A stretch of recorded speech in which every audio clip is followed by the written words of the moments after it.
அனைவருக்கும் இனிய வணக்கம்.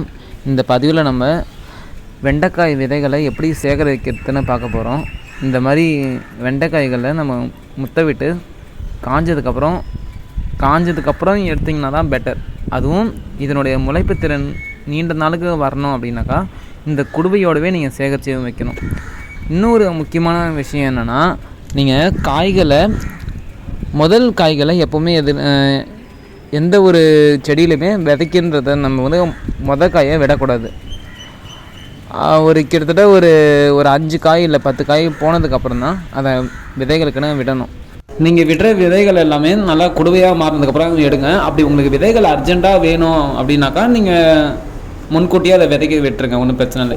இப்போ நம்ம 3 விதமான வெண்டை குடுவைகள் நம்ம சேகரிச்சிருக்கோம். முதல்ல பார்க்குறது வெள்ளையாக இருக்கக்கூடிய ஒரு சொன வெண்டை. இது கொஞ்சம் வெள்ளையும் பச்சையும் கலந்துருக்கும். ரெண்டாவதாக பார்க்குறது மரவெண்டை, நல்லா ஒரு 15 அடி வரைக்கும் காய்க்கூடிய ஒரு வெண்டை ரகம். இந்த மரவெண்டை குடுவைகள் பிரியாக்கா கொடுத்தாங்க. அடுத்து நம்ம பார்க்கக்கூடியது பச்சை வெண்டையில் 8 பட்டை உள்ளது. இது கிட்டத்தட்ட 8லேருந்து 10 பட்டை வரக்கூடியது. அதிக விதைகள் இருக்கும். இந்த வெண்டை ரகங்கள் எல்லாமே சுவையில் ரொம்ப அருமையாக இருக்குது. நன்றி, வணக்கம்.